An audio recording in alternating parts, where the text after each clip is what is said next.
Welcome to episode 81 of That Thing with James J. Asher II. I'm your host, James J. Asher II, and today we're going to write. I'm killing two birds with one stone because it's almost Christmas time, and someone very near and dear to me requested that I write something for them as their Christmas present. And that was about maybe a month and a half ago. And I still haven't written anything. I've not been doing much writing at all this year. And when I try to read, I barely read very much. Usually, I do the Ty Lopez method of reading 4 books in a single day. Plus, I have a Lamborghini. But I lost the Lamborghini and the ability to read and write this year. Simply for lack of focus, I suppose. So I'm going to try to turn that around on this episode. I'm going to kill two birds with one stone, record the podcast, and write a story for this person who wants me to write a story. Now, what the fuck to write? I'm gonna like talk it through with you, because if you're just you can't see. If you're an audio person, you can't see this. And if you're a video person, you're just watching me. And I have not really devoted the time to learn how to record the screen. I mean, I have a general idea, but that's a lot of shit I don't want to do. So I'm just going to write. What the fuck am I going to write? Oh my God.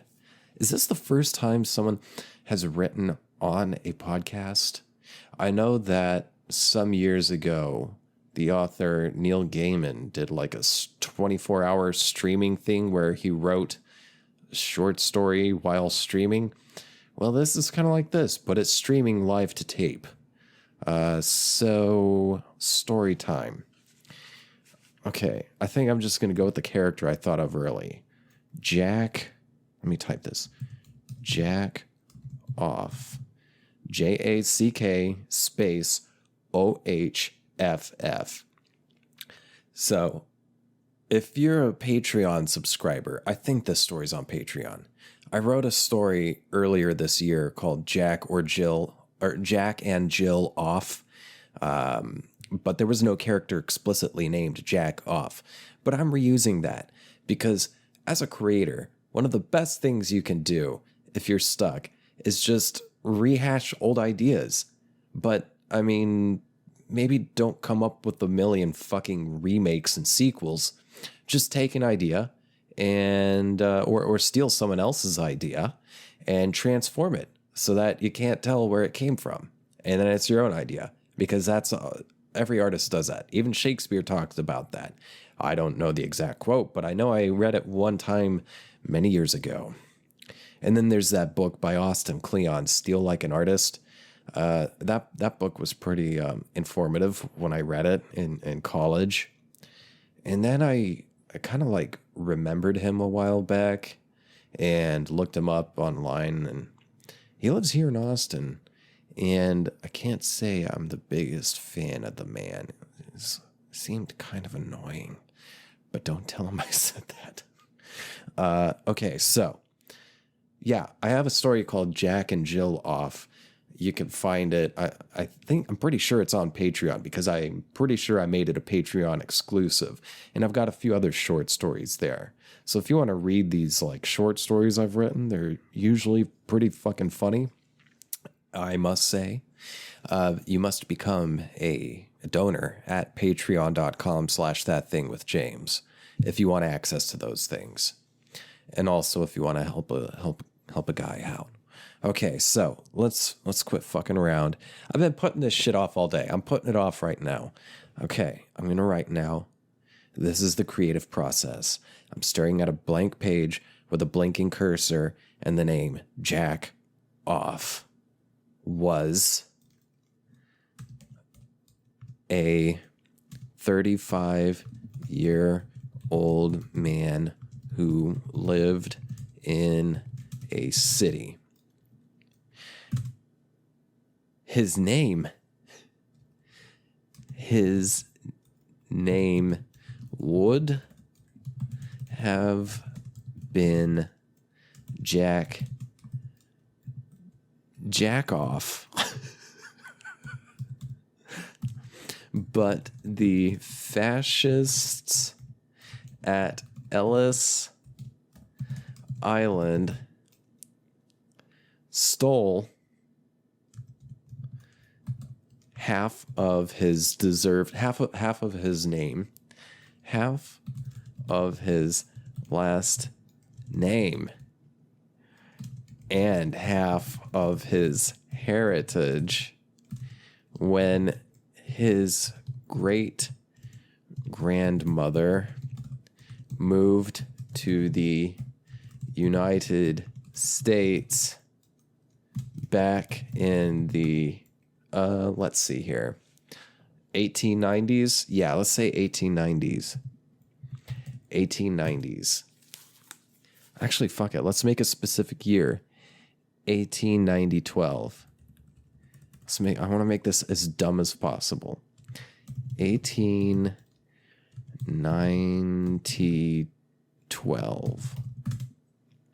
That's an actual year, didn't you know? Okay, so we've got a character, Jack Off.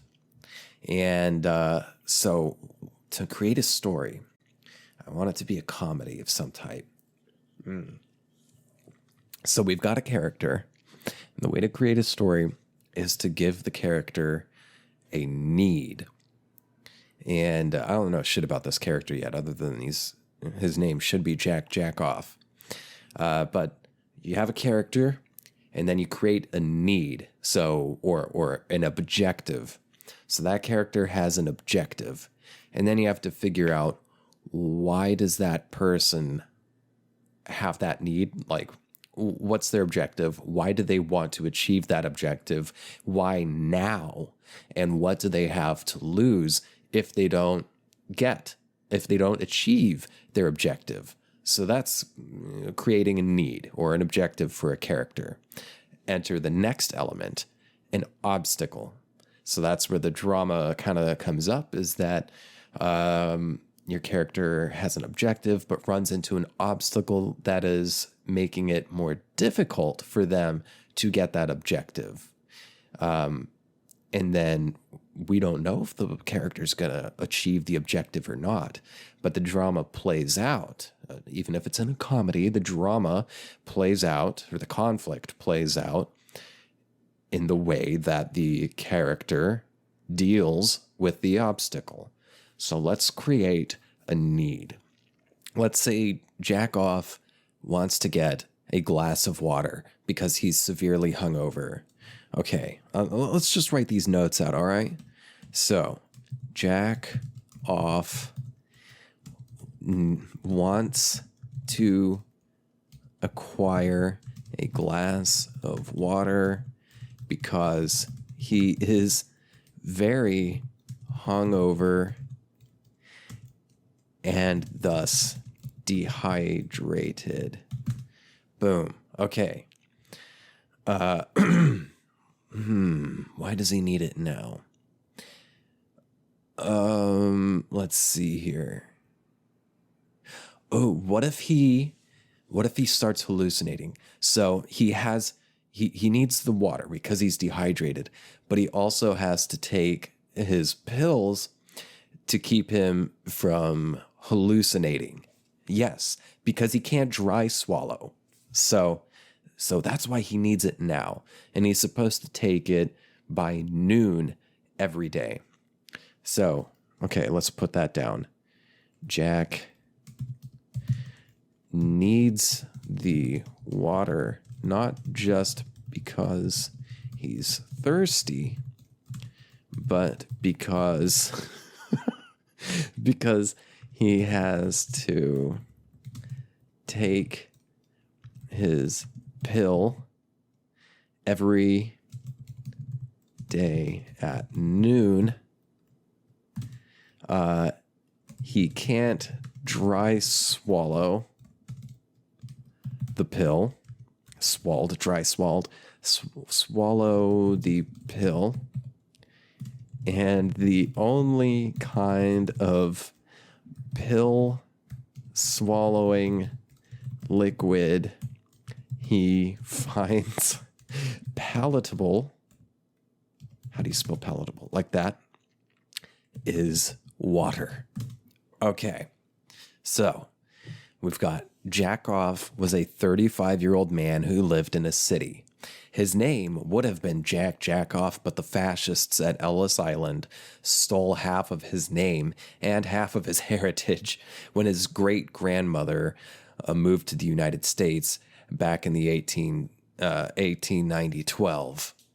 The reason the American fascists, the reason the American fascists stole the Jack from Jack Off was because they said it was too ethnic, and the Jack Off family would have an easier time surviving the mean streets. No, not spelled streets. streats. That's not how you spell streets. That's streets. Streets of city, United States. The city is called City, but I'm basing it off of New York. But there's an Ellis Island in City as well as in New York City. The mean streets of City. Yeah, let's call it City. Who lived in a city, but not just any city. The biggest city in the U.S. City. But not just any city. He lived in City. The biggest city in the U.S. of America. The U.S. of America. Yeah, I'm going to start calling it that. Yo, where are you from? I'm from Denver, Colorado, in the U.S. of America. Okay.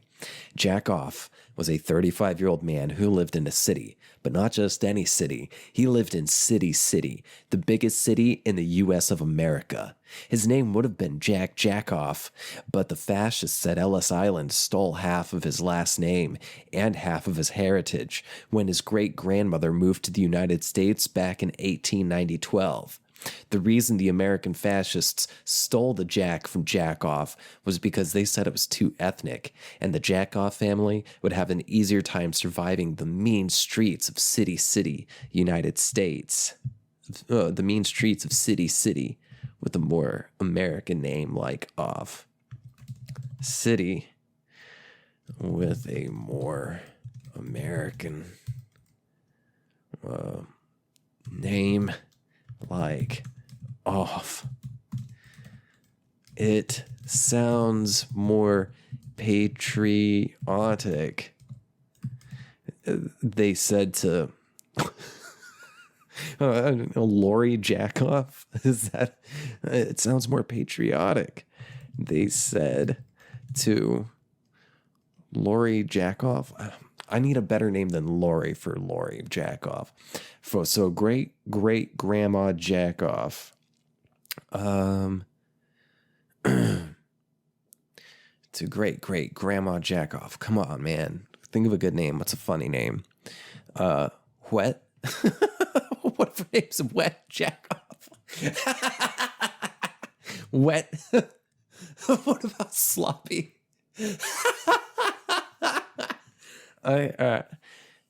Okay. So I'm basing this sort of loosely off of my heritage, because I'm part Polish, and my great grandma on my mom's side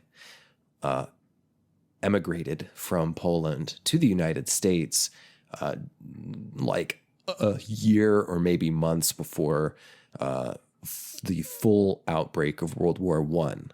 So she's Polish, and she was born and raised in Poland. She was a Polish woman, but she came to the States with Austrian papers because by the time she left Poland, it had been taken over by Austro-Hungary, which was a state of its own, Austria-Hungary. It was Austro-Hungary, as I've talked about in the episode a while back, one of the New Age Nazis episode, when I was covering World War One.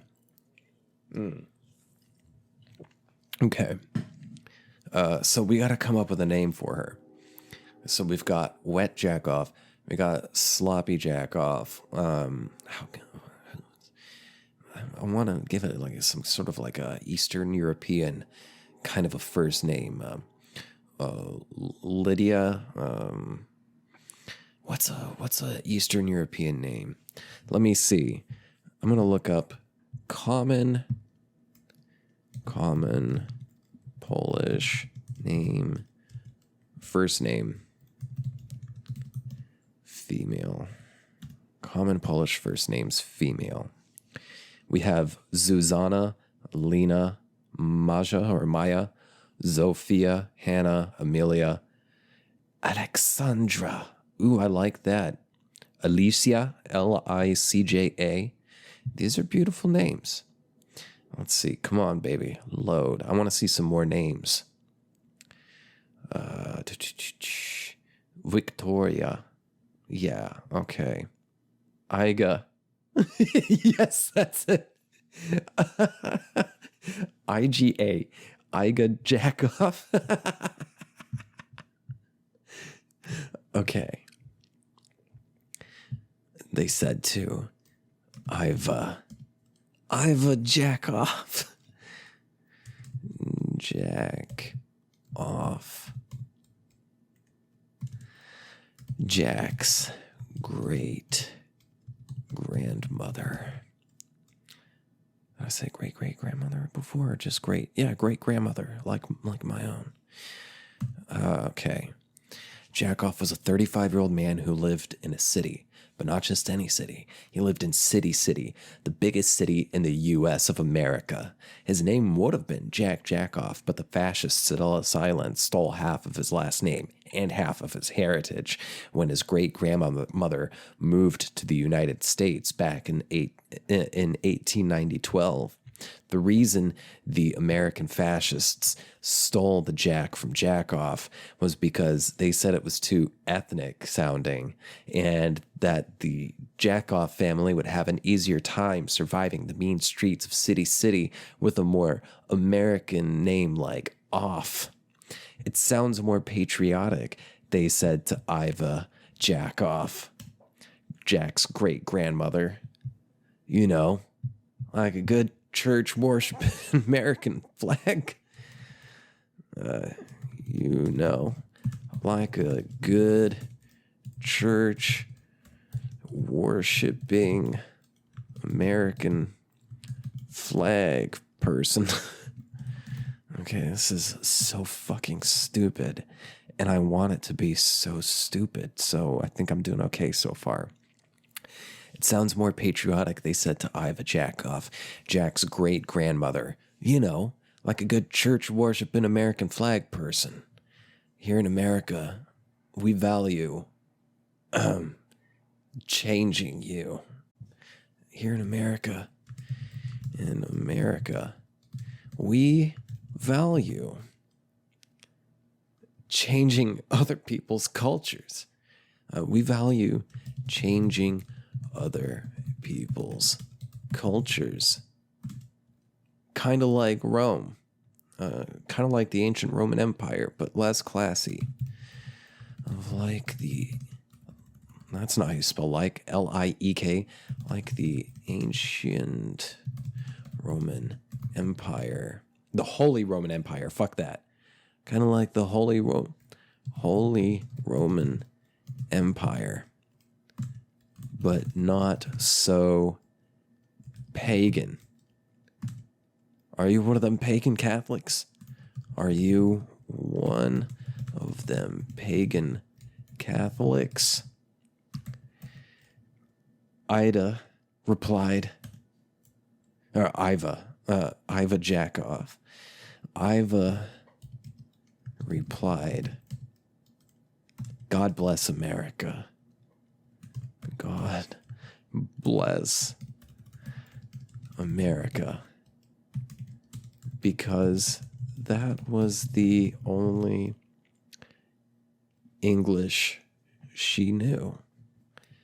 Because that was the only English. That was the only English language phrase she knew. Yeah, let's do that. Only English language phrase she knew. Okay.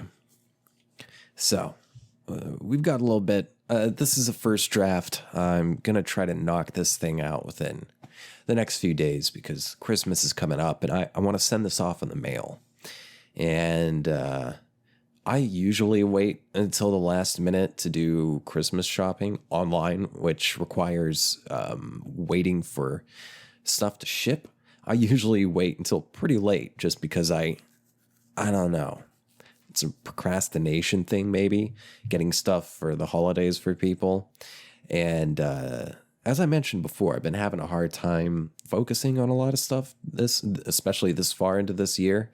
And getting, gifts or creating gifts for people is no exception. I've still gotta get some stuff. Fuck. Okay. You know what? I am going to have a drink of water and I'll be right back because that's part of my creative process is getting up, moving around, doing little bits of work at a time, little bursts, sit down, little burst, sit back down, and just do that over and over until it just feels right to stop. But it's not time to stop yet. So I'm doing little bursts. And by watching this creative process, hopefully it inspires you to do some creative stuff maybe you've been putting off from doing. Maybe if you want to write, if you've just been thinking about it for a long time and never did it. Maybe you're intimidated, maybe you don't know what to expect. Well, here's me. I don't know how the fuck Stephen King writes like 5,000 pages in a day, but I assume it's a lot easier when that's your main bread and butter, which would be pretty fucking sweet. I'd love to be able to write for a living. Okay, so that was good, refreshing. Got up, had some water. All right, I'm gonna take this moment to do a little bit of housekeeping. I have a Patreon set up for this show. If you're a regular to the show, you already know this. But if you are able to, it would be a huge, huge help if you are able to, if you have the spare dollars. Doesn't have to be a lot, but you're very welcome to become a donor at patreon.com/thatthingwithjames. Your donations help keep the lights on, help keep me driven to keep the show going. Hopefully you get something out of this show, be it entertainment. Maybe you're just laughing at me struggling to do this show, or if you find the show useful and entertaining, hopefully educational. If you're able to, please become a donor again at patreon.com/thatthingwithjames. If you don't have any money to spare, kind of like me or a lot of other people any other year, but especially this year, another way you can help me, if you haven't done so already, is by subscribing to the show.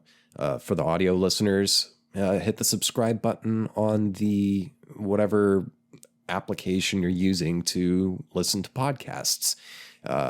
Also, you can rate it 5 stars only. That's the only number you can use, and leave a shining review where you confess your undying love to me.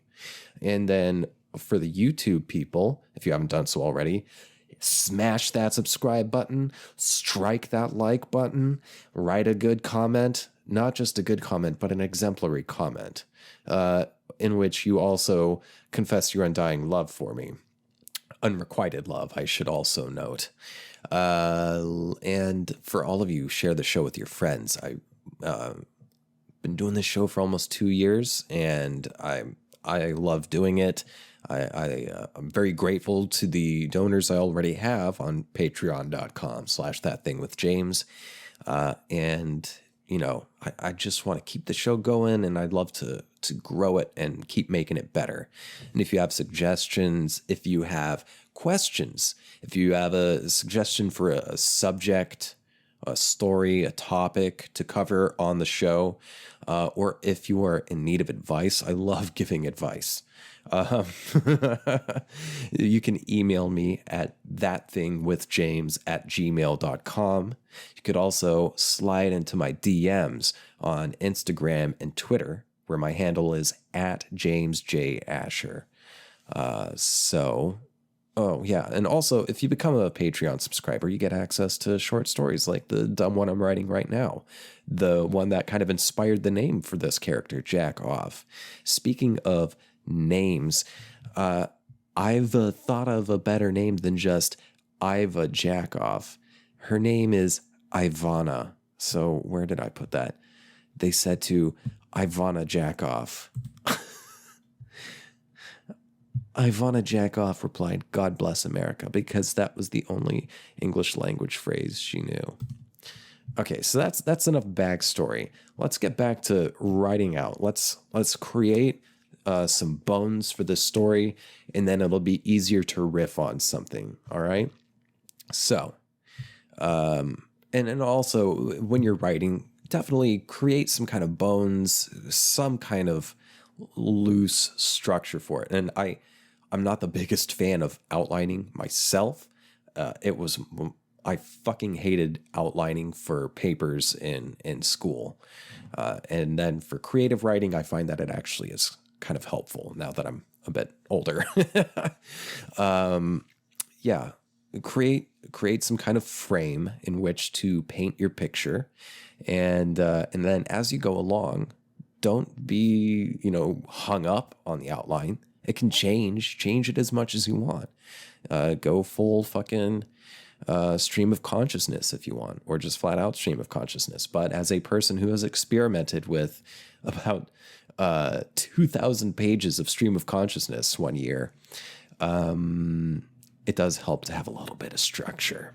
So what we're doing here is we're going to continue creating structure. So we have Jack Off wants to acquire, let's say needs to acquire a glass of water because he is very hungover and thus dehydrated. Jack needs the water not just because he's thirsty, but because he has to take a pill every day at noon. He can't dry swallow the pill, and the only kind of pill swallowing liquid he finds palatable is water.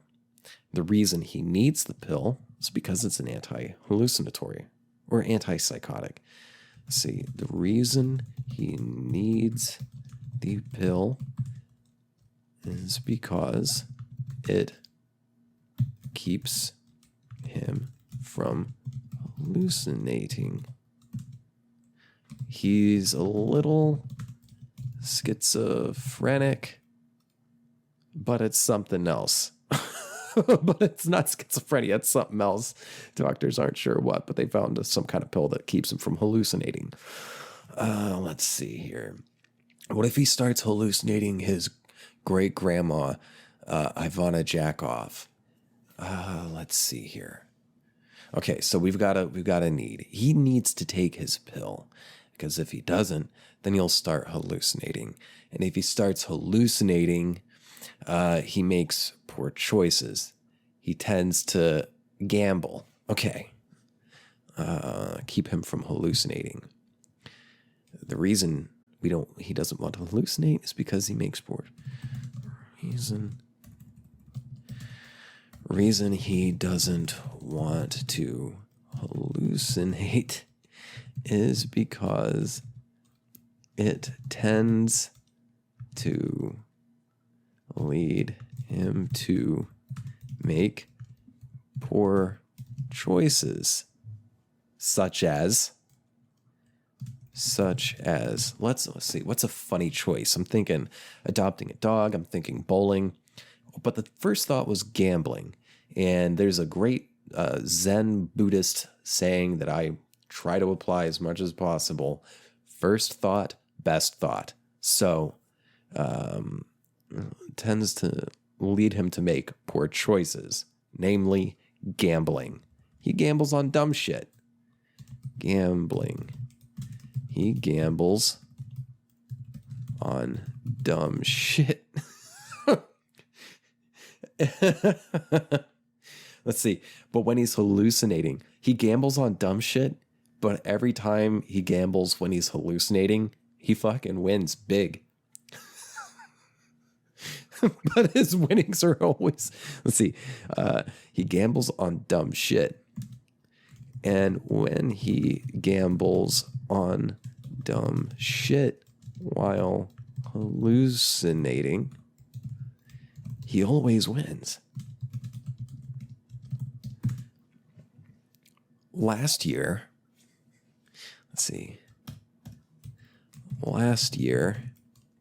Jack won a chicken coop replete with 6 chickens. Chicken coop replete with 6 chickens. It took up all the space in his small apartment. Let's see, yeah. The coop left little room in his small apartment, but he didn't mind because he had basically unlimited access to eggs. Basically unlimited access to eggs. And those eggs, so he sells the eggs, and that's how he makes his living. So let's write that down. He sells the eggs to pay for his bills and other stuff. Let's say just make a living. To make a living. These are still notes, all right? We're working this out together alone. Okay. So, again, we're getting off track here a bit. We've got a lot of world building here, but we need a story. And let's see here. Jack Kerouac is not the name I was trying to think of. Kurt Vonnegut. One of his pieces of advice for writers is always start the story as close to the end as you possibly can.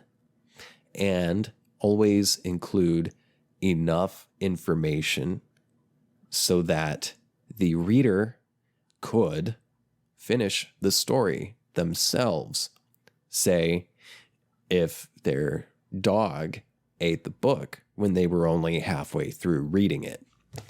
And he said that's better than just, suspense for suspense's reason.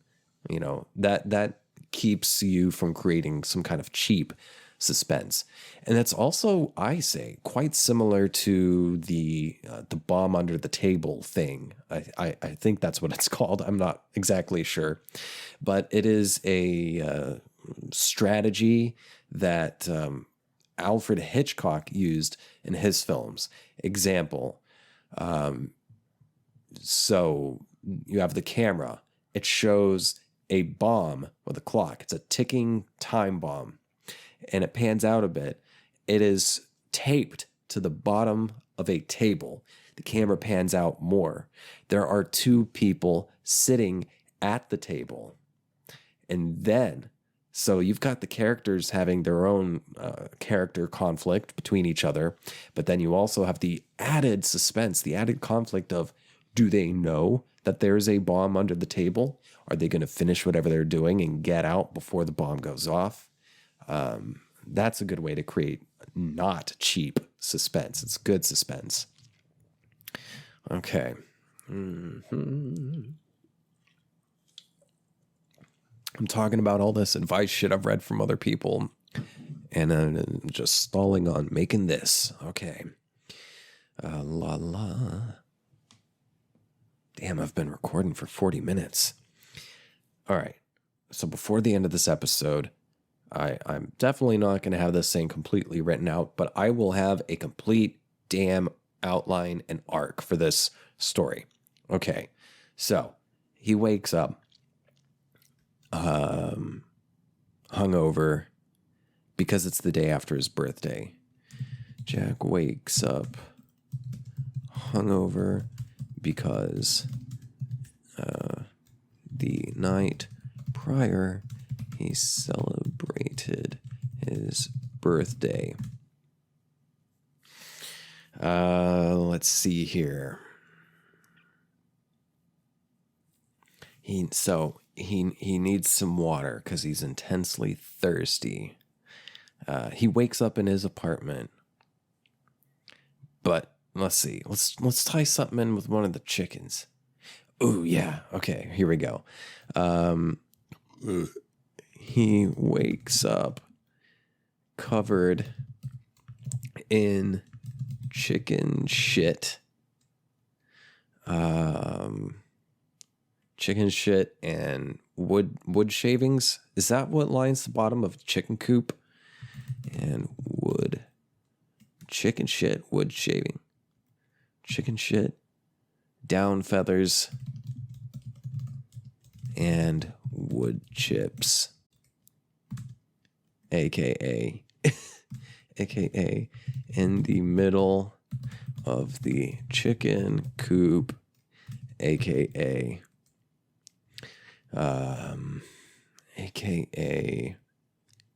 his living room. Okay, what if instead of hallucinating, what if he just goes manic? I wonder what that would do.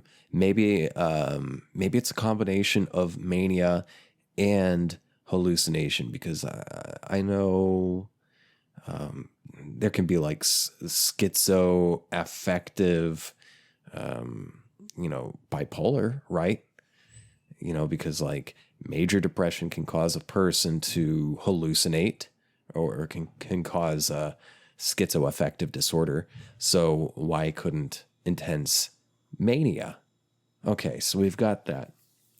So yeah, he's got mania and hallucinations. So keeps him from hallucinating and becoming manic.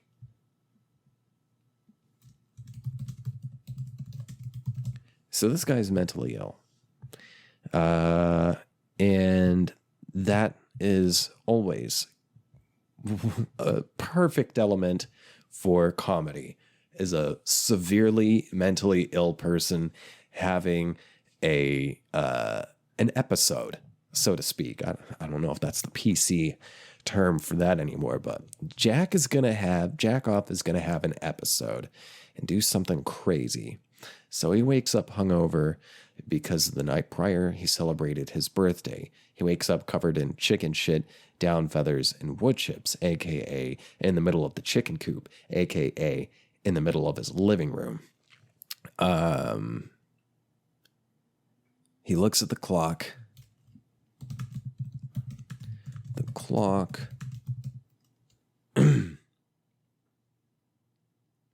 Ooh, okay. So let's say he wants to look at the clock, but he lost his watch. Okay, so he tries to find the time.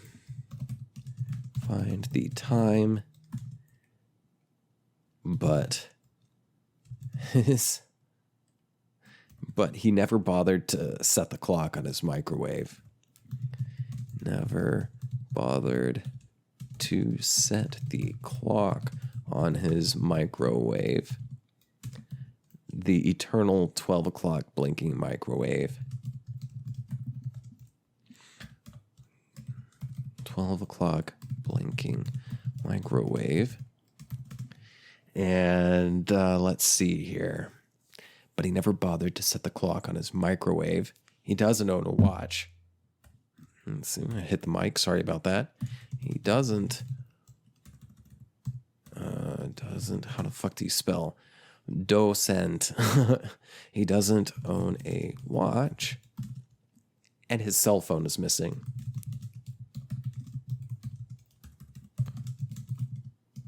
Okay. All right. So he's thirsty, so he tries to get. Oh yeah. Okay. So he's thirsty, and he goes to the kitchen sink to draw some water from the faucet, but it doesn't work because, let's see here, one of the chickens had gone rabid and used its beak to fuck up the faucet real good. And he doesn't have a bathroom. Let's see. Let's just say the water's shut off. Okay, yeah. So, okay, we've got a rabid chicken that gets out, and okay, so it gets into the whole apartment building's water supply with its nasty chicken shit feet, and gets like some kind of like that cat toxosis, whatever, but like a chicken toxosis. Okay, yeah. He's thirsty and tries to draw water from faucets, but no water gets out. What if the toxosis spreads throughout like his neighborhood? So, okay, let's not get ahead of ourselves just yet. His cell phone is missing. He's thirsty, tries to draw water from the faucets, but not water gets out.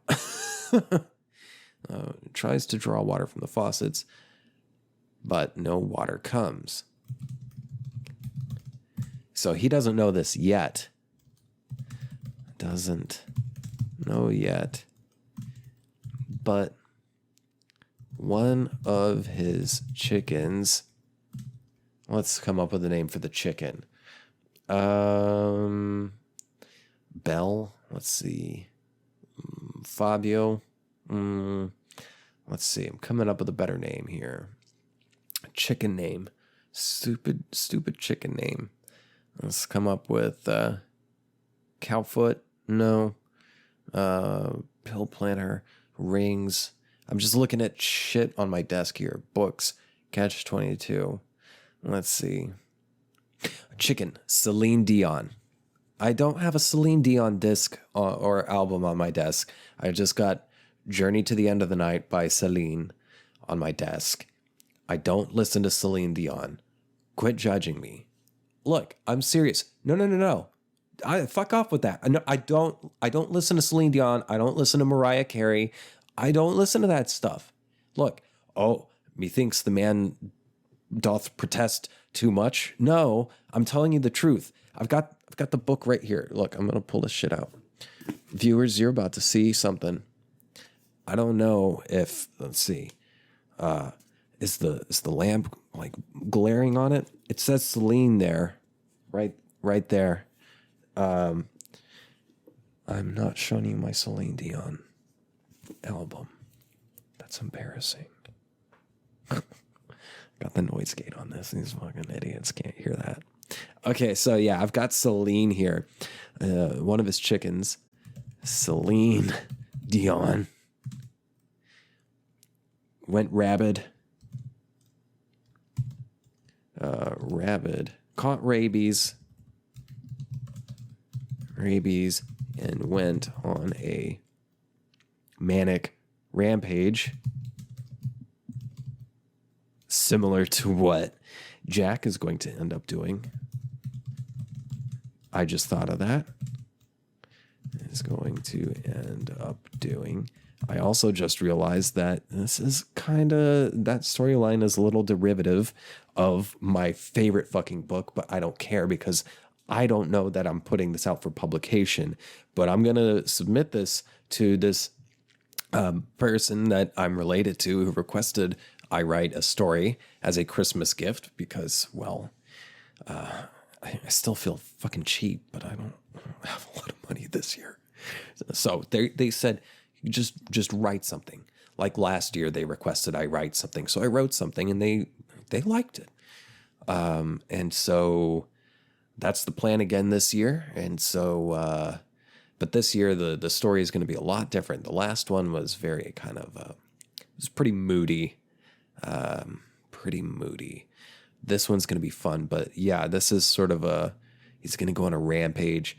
It's very similar. Well, just the idea of the main character getting set up to go on a manic rampage sounds very similar to what happens to, the main character of my favorite book by Kurt Vonnegut, Breakfast of Champions. Not giving anything away, but he ends up biting his son's finger off in that book. Seriously, I'm not giving it away. Vonnegut says it right at the beginning of the book. Well, the first chapter or two. Okay, so Celine Dion caught rabies. He went on a manic rampage. Went on a manic rampage. And somehow... Wait, what was that beep? I thought I heard a beep. I'm still hearing a beep. What is that? Fucking weird. Okay. Went on a manic rampage and ruined somehow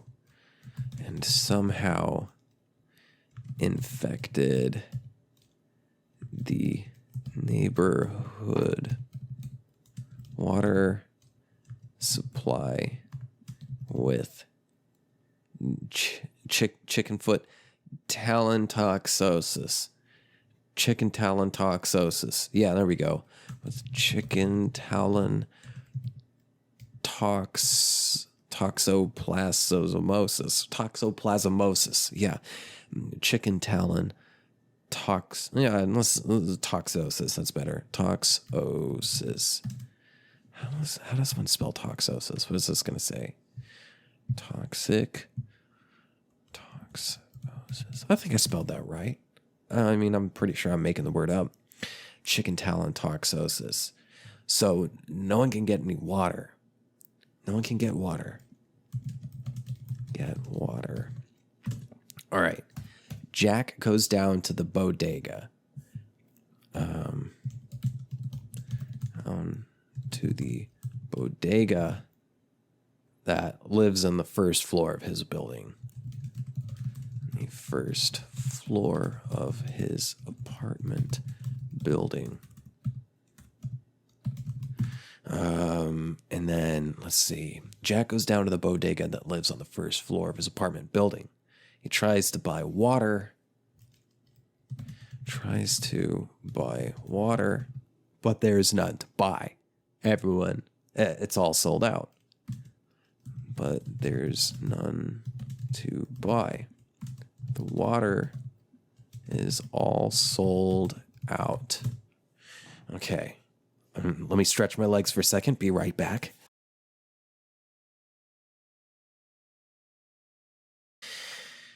Well, that turned out to be a little bit longer break than just getting some water and going pee. I just ate some pizza. I had most of a big pretzel, like one of the juicy big pretzels stuffed with cheese and pepperoni. I had a good-sized Caesar salad, or Kaiser salad, if you want to pronounce it correctly. Yes, Caesar, like Julius Caesar, that word is actually pronounced Kaiser. Why? I don't, because English is a dumb language. And I watched some cartoons, and I'm feeling a little sleepy now. Plus, we're like a little over 50 minutes in, I think, on this episode. So I'm just going to wrap this up real quick. I don't know how this is going to turn out. This was an experiment. This is an avant-garde podcast episode-ish, avant-garde-ish, I suppose. It's been an experiment. And I was watching a little bit of it while I was taking the break. And the clicky clack of the keys, I love the sound of just like typing on a typewriter or just a keyboard. Oh, God, that reminds me. One time when I used to be working a restaurant, I befriended one of the cooks. Actually, I was always friends with the cooks. I always got along better with the kitchen staff than the front of house staff. Front of house was a bunch of bitches. But the kitchen folk, we got along fine. And I went out to the bar with this dude from not Philly, from what's the other city in Pennsylvania? There's a book about it. What the fuck? Maybe a little stoned right now, so I can't really recall. What's the other Pennsylvania city besides Philly? Pittsburgh.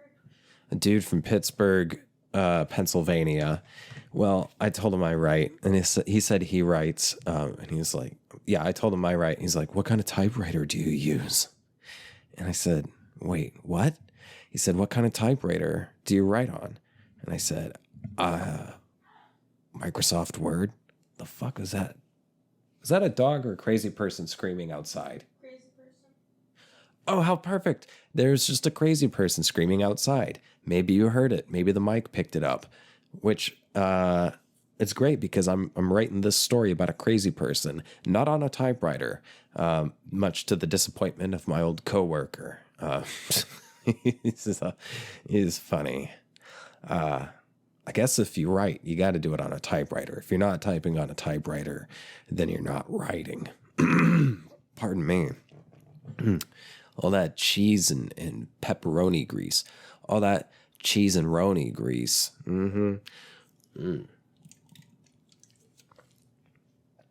What was I going to say? I have a birthday coming up. So I am recording this episode on December 5th, year 2020. Saturday, December 5th, it's currently 8:54 p.m. Central Time, U.S. of America. And this episode will come out the coming Friday. So that'll be, let's see, the 11th, I think, maybe, something like that. Let's see. Saturday, Sunday, Monday, Tuesday, Wednesday, Thursday, Friday. So that's 6. Yeah, 6 plus 5 is 11. I think. Yes, 6 plus 5 is 11. And that's when this episode's coming out. And then the following, I think, Tuesday, December 15th is my birthday. I'm turning 33. So I'm dedicating this episode to myself because, fuck it. This will be my birthday episode. And also me knocking 2 birds out with 1 stone. Or is it killing them? See, my instinct is much more kind. It's just knocking birds out with a stone. Don't kill it. Just knock 2 of them out with 1 stone when you're working on a Christmas gift for someone and you're recording your podcast because you want to get better at getting 1 out every week. And then, which, if I feel like, I'm not going to go there. But I'm also doing the birthday. It's a birthday episode. So let's review, shall we? Let's wrap this fucker up. Clearly not going to finish this whole story. But I think I've got a very good foundation on what to go on here. So let's review what we've written thus far. Jack Off was a 35-year-old man who lived in a city, but not just any city. He lived in City, the biggest city in the US of A. His name would have been Jack Jackoff, but the fascists at Ellis Island stole half of his last name and half of his heritage when his great-grandmother moved to the United States back in 1812. The reason the American fascists stole Jack from Jackoff was because they said it was too ethnic sounding, and the Jackoff family would have an easier time surviving the mean streets of City with a more American name like Off.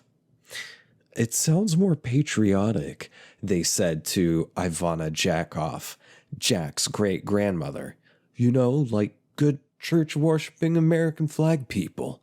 Here in America, we value changing other people's cultures. Kind of like the Holy Roman Empire, but not so pagan. Are you one of them pagan Catholics? Ivana Jackoff replied, God bless America, because that was the only English language phrase she knew. And then basically we get into some notes here. Jackoff needs to acquire a glass of water because he is very hungover and dehydrated. Jack needs the water not just because he's thirsty, but because he has to take a pill every day at noon. And he can't dry swallow this pill. He always spits it up. He's not able to. And the only kind of pill swallowing liquid he can find palatable, specifically for swallowing the pill, is water. The reason he needs the pill is because it keeps him from becoming manic and hallucinating. The reason he doesn't want to be manic and hallucinate is because when he is those things, it tends to lead him to make poor choices, like gambling on dumb shit and winning dumb prizes. And the weird thing is, anytime he gambles while he's manic and hallucinating, he always wins. If only he made better gambles. He always wins stupid shit. For example, last year, Jack won a chicken coop replete with 6 chickens. The coop left little room in his small apartment, but he didn't mind because he had basically unlimited access to eggs. He sold those eggs to pay for his bills and lifestyle. So yeah, he accepted the chicken coop, and it's taken up most of the room in his apartment in City. Jack wakes up hungover because the night prior he celebrated his birthday. He wakes up covered in chicken shit, down feathers, and wood chips, aka in the middle of the chicken coop, aka in the middle of his living room. He tries to figure out what time it is, but he never bothered to set the clock on his microwave, the eternally 12 o'clock blinking microwave. He doesn't own a watch, and thus his cell phone is missing. And his cell phone is missing. He can't find it. So he can't figure out the time. So he doesn't know it's noon. Or he doesn't know what time it is. He doesn't know it's about to be noon. He's thirsty. So he tries to draw some water from the kitchen faucet, but nothing happens. And then he tries to draw water from the bathroom faucet. No water. Same goes for the bath, let's say shower. It's a smaller apartment. He's got a shower stall. No water comes anywhere. And he doesn't know yet, but one of his chickens, one named Celine Dion, caught rabies and went on a manic rampage, similar to what Jack is going to end up doing, and somehow ended up infecting the neighborhood water supply with chicken talon toxosis. So no one can get water because the whole neighborhood is shut down from water. And so Jack, in search of water, just because he's thirsty and doesn't have anything else to drink, he goes down to the bodega that lives on his first floor apartment building. He tries to buy some water, but there's none to buy. The water is all sold out. Now, if he's just trying to quench his thirst, then, let's say Jack, he gets down to the bodega, but before the water's all sold out. So let's go, let me move these wires. Let's go, ... Because we got to resolve this weird plot hole. Before he can buy water, he sees the clock in the bodega. The time reads 11:07, not 11-7, 11:07. a.m. He realizes he has 53 minutes before he has to take his pill. This is that it's in 53 minutes he has to take his pill. So he tries to buy water, but it's all out. But it's all out. Okay, so, all right, that's just more process stuff going on. Let's back up even further, like I've been trying to do, but I keep coming up with details. Let's back up and figure out, okay, so Jack is not going to take his pill. Jack will not be able to take his pill. So, as the day goes on, he will become more and more manic.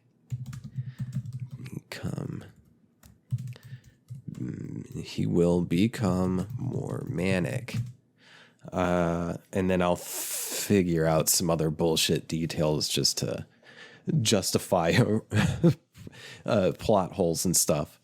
I'm a harsh critic of stories, especially horror stories, where the writers just contrive some bullshit to create drama, or, cheap drama, cheap suspense, cheap conflicts.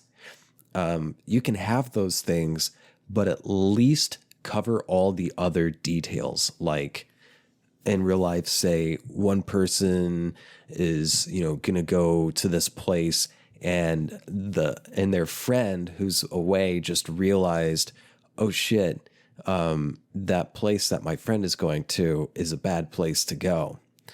But say like a cheap suspense would be, well, and also these two characters have cell phones that are fully charged and work, and maybe they're even using it talking to other people. Like, say the script, the one person goes to the bad place, and then their friend is just like, oh no, I hope they're not going to go to the bad place. I hope they realize it's a place you don't want to be. And then the friend gets there and is like, oh no, this place is bad. I shouldn't be here. That whole issue could have been resolved if someone just texted or called the other person. And there's a lot of movies where they just pull some silly bullshit like that, where as a viewer, you're watching this like they're both just using their phones. They should have just, warned each other. Now, I know that's a straw man. I'm just making this up, but I start looking for it, especially in horror movies. Start looking for little simple shit where you're like, why don't they just do this? Why don't they just do this? Like, it would be scarier in a horror movie if you have actually competent people who still get fucked over. Like, even like making good, competent choices still isn't enough to keep them from getting the horror. The horror. Oh my God, I figured it out. Okay, so what's going to happen here is I'm seeing like a trajectory between Jack and Celine Dion, the chicken. So, okay, so Jack it's going to mention earlier that Jack only has 6 chickens, but there will be a scene where Jack is counting the chickens, and he counts 6, but he says, this is after he's already starting to go a little cuckoo-ca-choo. He's like, 1, 2, 3, 4, 5, 6. Wait, I'm missing one. Where? Celine Dion. She's gone.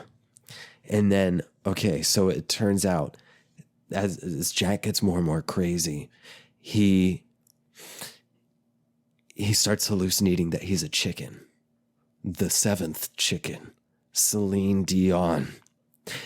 And maybe he gets rabies, and then ends up polluting the neighborhood water supply on accident. And then And then it just like starts over. It's loopy. What if the story is from Jack's perspective somehow? I kind of want to keep it a third person omniscient narrative or narrator. Maybe. I'm just going to put that down as a maybe and then probably log out of here. Okay. I'll make it as a question. Does Jack off turn into a chicken named Celine Dion and end up accidentally polluting the neighborhood? How do you spell that? Neighborhood water supply? Is this a circular thing? A circular thing? I don't know. But I will figure it out. Period. Save. Okay. Well, this has been episode 89. I hope, or 89. This is episode 82. I hope it has been watchable and listenable.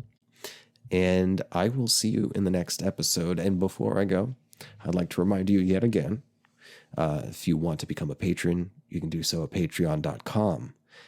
If you are not subscribed, please subscribe and share the show with everyone you know. I love you. Bye-bye. Catch you on the flip side in the next episode.